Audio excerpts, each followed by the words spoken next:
ബിസ്മില്ലാ അൽഹംദുലില്ലാഹ് വസ്സലാത്തു വസ്സലാമു അലാ റസൂലില്ലാഹ് വഅലാ ആലിഹി വസഹ്ബിഹി വമൻ ഇഹ്തദാ ബിഹുദാഹു അമ്മാ ബഅദ്.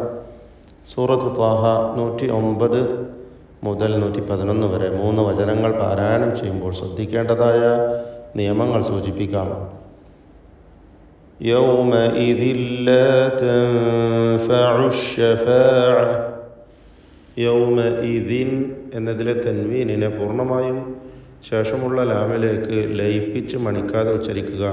ഇദ്ഗാം ബിഗൈരി ഗുന്ന കാമിൽ. യൗമഇദിൻ ലാ തൻഫഉ. ഈ പദത്തിലെ സാക്കിനത്തായ നൂനിനെ ഇഖ്ഫാ ഹഖീഖി നൽകി മറച്ചു മണിച്ചുച്ചരിക്കണം. മണിക്കലിൽ തർക്കീഖാണ് വേണ്ടത്. തൻഫഉ എന്ന് നേർപ്പിച്ചുകൊണ്ട് മണിക്കുക.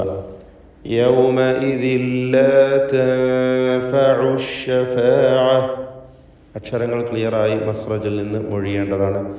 ആയിന് പ്രത്യേകിച്ച് ശ്രദ്ധിക്കേണ്ട അക്ഷരമാണ്. ഇല്ലാ മൻ അദിന ലഹുർ റഹ്മാൻ. മൻ അദിന സാക്കിനത്തായ നൂനും ശേഷം ഹംസയുമാണ്. ഇൽഹാർ ഹൽക്കി നൽകി മണിക്കാതെ ഈ നൂനിനെ വെളിവാക്കേണ്ടതാണ്. മൻ അദിന അർ റഹ്മാൻ. ഇതിലെ റായിനെ തടിപ്പിച്ച് തഫ്ഖീം ചെയ്ത് ഉച്ചരിക്കേണ്ട അക്ഷരമാണ്. إلا من أذن له الرحمن ورضي له قولا. رضي ഇറായിനും തഫ്ഖീം കൊടുക്കുക. ضاد ഇസ്തിഅലാന്റെ ഹർഫാണ്, അതിനും തഫ്ഖീമുണ്ട്. എന്നാൽ കസ്റ ആയതുകൊണ്ട് കുറഞ്ഞ തഫ്ഖീം മാത്രമാണ് ഉണ്ടാവുക. റദിയ ലഹു ഖൗല. ഖാഫിന് തഫ്ഖീം കൊടുക്കുക, ഇസ്തിഅലാന്റെ ഹർഫാണ്. വറദിയ ലഹു ഖൗല. യഅലമു മാ ബൈന ഐദീഹിം. യഅലമു നേരത്തെ സൂചിപ്പിച്ചു. ആയിനിൻ്റെ ഉച്ചാരണം ശ്രദ്ധിക്കണം. തൊണ്ടയുടെ മധ്യമാണ് അതിൻ്റെ മഖ്റജ്. മാ ബൈന ഐദീഹിം വമാ ഖൽഫഹും. സാക്കിനത്തായ മീം ആവർത്തിച്ചു വരുന്നു. ഇൽഹാർ ഷഫവി നൽകി മണിക്കാതെ വെളിവാക്കേണ്ടതാണ്. ശേഷം വാവ് വന്നതുകൊണ്ട് സൂക്ഷ്മതയോടെ ഇൽഹാർ ചെയ്യുക. രണ്ടും അവ്യക്തമാവാൻ സാധ്യതയുണ്ട്, ഷഫവിയായ ഹർഫുകളായതുകൊണ്ട്. യഅലമു മാ ബൈന ഐദീഹിം വമാ ഖൽഫഹും വലാ യുഹീതൂൻ. ഖൽഫഹും ഈ പദത്തിൽ ഖായിനെ പൂർണ്ണമായ തഫ്ഖീം നൽകി തടിപ്പിച്ച് സ്വരഭാരത്തോടെ ഉച്ചരിക്കുക. ഇസ്തിഅലാന്റെ ഹർഫാണ്. വലാ യുഹീതൂന. വ്യക്തമായി മഖ്റജിൽ നിന്ന് ഉച്ചരിക്കാൻ ശ്രദ്ധിക്കേണ്ട അക്ഷരമാണ്. ഇസ്തിഅലാന്റെ ഹൽക്കിൻ്റെ അക്ഷരമാണ്. ഹൽക്കിൻ്റെ അക്ഷരമാണ് ഹ എന്നതുകൊണ്ട് ശ്രദ്ധയോടെ ഉച്ചരിക്കുക. ത്വാ ഇസ്തിഅലാന്റെ അക്ഷരമാണ്, അതിന് തഫ്ഖീം കൊടുക്കണം, നിസ്ബിയായ തഫ്ഖീം. വലാ യുഹീതൂന. വലാ യുഹീതൂന ബിഹി ഇൽമാ. ഇൽമാ. വഅനതിൽ വുജൂഹ്. വീണ്ടും ആവർത്തിച്ച് ആയിന് വരുന്നു. വഅനതിൽ വുജൂഹു ലിൽ ഹയ്യിൽ ഖയ്യൂം. ആയിന് ഹ ഇവ രണ്ടും ഒരേ മഖ്റജാണ്. വ്യക്തമായി അതിൻ്റെ മഖ്റജിൽ നിന്ന് ഉച്ചരിക്കുക. അൽ ഖയ്യൂം ഖാഫ് തഫ്ഖീം ചെയ്യേണ്ട അക്ഷരമാണ്, ഇസ്തിഅലാന്റെ ഹർഫാണ്. ഖാഫും അതിൻ്റെ മഖ്റജിൽ നിന്ന് വ്യക്തമാക്കി ഉച്ചരിക്കുക. നാവിൻ്റെ അങ്ങേയറ്റം അഖ്സൽ ലിസാനാണ് ഖാഫിൻ്റെ മഖ്റജ്. വഖദ് ഖാബ. വീണ്ടും ഖാഫ് വരുന്നു. ഖാബ ഖാ വരുന്നു.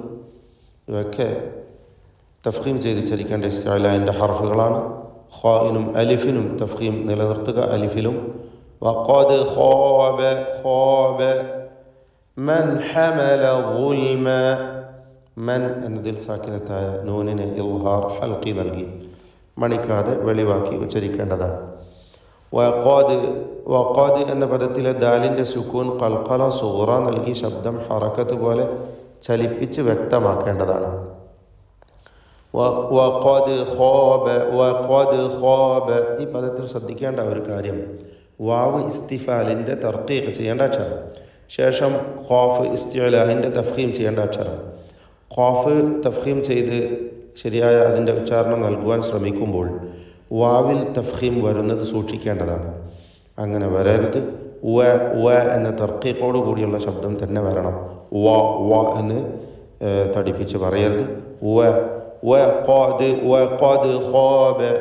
وقد خاب من حمل ظلما ضاء ഇസ്തിഅലാഇന്റെ ഹർഫാണ്. ضم ആയതുകൊണ്ട് നിസ്ബിയായ തഫ്ഖീം അതിനുമുണ്ട്. ظുൽമ ളാഇന്റെ മഖ്റജ് പ്രത്യേകം ശ്രദ്ധിക്കുക. നാവിൻ്റെ അറ്റത്തിൻ്റെ മുകൾ ഭാഗവും മേലെ മുൻപല്ലിൻ്റെ അറ്റവുമാണ്.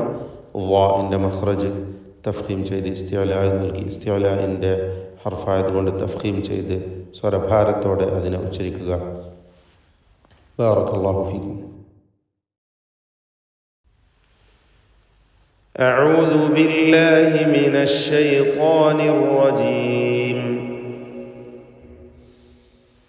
يومئذ لا تنفع الشفاعة إلا من أذن له الرحمن ورضي له قولا.